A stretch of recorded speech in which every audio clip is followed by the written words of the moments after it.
আসসালামু আলাইকুম বন্ধুরা, আজকে আমার নিউ ব্লগে আপনাদের স্বাগতম জানাই।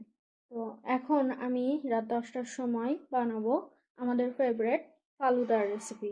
তো চলেন এখন ভিডিওটি কন্টিনিউ করা যাক। এই যে এখানে আপনারা দেখতে পাচ্ছেন আমি 1 লিটার পরিমাণ দুধ নিয়েছি। তো এখন গ্যাসটা অন করা যাক।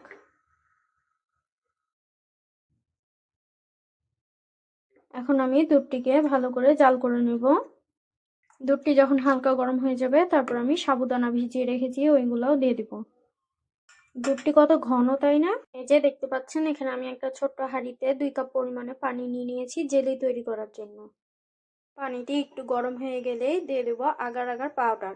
ঘরে বসেই খুব সহজে 2 রঙের জেলি তৈরি করে নেওয়া যাবে। এই যে দেখতে পাচ্ছেন এখানে আমি একটা ছোট্ট হাঁড়িতে 2 কাপ পরিমাণে পানি নিয়ে নিয়েছি জেলি তৈরি করার জন্য। এই যে আমি এই আগার আগার পাউডারটি ব্যবহার করব। এই আগার আগার পাউডারটি আপনারা যে কোনো সুপার শপে পেয়ে যাবেন। তো এখন এই আগার আগার পাউডারটি আমি 1 চামচ পরিমাণে দেব। জেলিটি তৈরি করার জন্য দিয়ে দিচ্ছি আমি 1 ডাব্বু চিনি।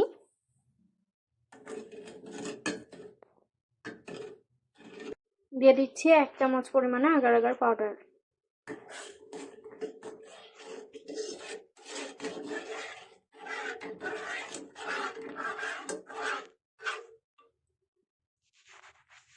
দেখতে পাচ্ছেন জেলির পানিটি আমার ভালো করে ফুটে গেছে। এখন নামিয়ে নেব।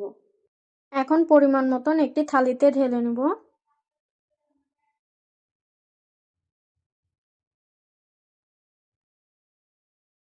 আমি এখন দিয়ে দিচ্ছি রেড কালার 2 কি 3 ফোঁটা।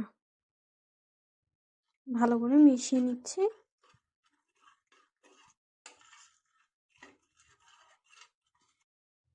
আরেকটা প্লেটে আমি দিয়ে দিচ্ছি গ্রিন কালার, এটাও মিশিয়ে নিব। এই যে জেলগুলোতে আমার ফুড কালার দেওয়া হয়ে গেছে। এখন এগুলো ঠান্ডা হয়ে গেলে আমি কিছুক্ষণের জন্য ফ্রিজে রেখে দিব। দেখতে পাচ্ছেন এখানে আমার দুধটি ভালো করে ফুটে গেছে। এই পর্যায়ে আমি দিয়ে দিব সাবুদানা। এই যে এখানে আমি মেজারমেন্ট কাপের 1 কাপ সাবুদানা ভিজিয়ে রেখেছিলাম, এখন এগুলো দিয়ে দিব। সাবুদানাগুলো ভালো করে সিদ্ধ হয়ে গেলে দিয়ে দিব নুডলস। এই পর্যায়ে চিনি দেওয়া যাবে না, তাহলে সাবুদানাগুলো সিদ্ধ হবে না ভালো করে। এই যে দেখতে পাচ্ছেন আমার সাবুদানা আর দুধ কতটি ঘন হয়ে এসছে। তো এখন আমি এই পর্যায়ে দিয়ে দিব নুডলস। এই যে এখানে আমি একটি মিনি প্যাক নুডলস কিনে এনেছি। তো সেই মিনি প্যাক নুডলসের অর্ধেকটা আমি ভালো করে কুচি করে নিয়েছি, এটা এখন দিয়ে দিব।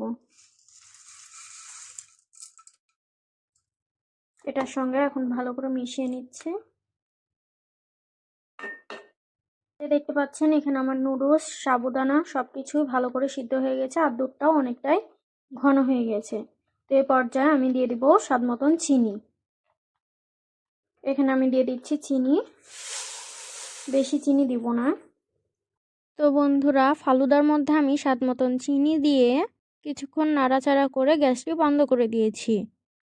তারপরে বাসায় যে জেলগুলো আমি তৈরি করেছি সেগুলোকে এখন 5 মিনিট পর ফ্রিজ থেকে বের করে স্লাইস করে কেটে নিচ্ছি।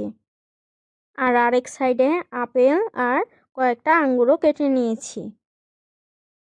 এই যে দেখতে পাচ্ছেন আমি ফালুদাটি ডেকোরেশনের জন্য 2 রকমের ফল, আপেল আঙ্গুর আর 2 রকমের জেলি নিয়ে নিয়েছি। এই যে সাইডে যে ফলগুলো আমি কেটে রেখেছিলাম সেইগুলো দিয়ে এখন ইচ্ছা মতো ফালুদাটি ডেকোরেশন করে নিচ্ছি। আপনারা চাইলে ফল বাড়িয়ে বা কমিয়েও দিতে পারেন। আমার ঘরে যা ছিল তাই দিয়েই আমি ফালুদাটি তৈরি করে দেখিয়েছি। আপনারাও চাইলে বাসায় খুব কম সময়ে ট্রাই করে দেখতে পারেন। আশা করছি অনেক ভালো হবে। তো বন্ধুরা, আজকের ভিডিওটি আমি এই পর্যন্তই শেষ করছি। পরবর্তী ভিডিওর জন্য বেশি বেশি করে কমেন্ট করবেন আর like, comment, share. Thank you.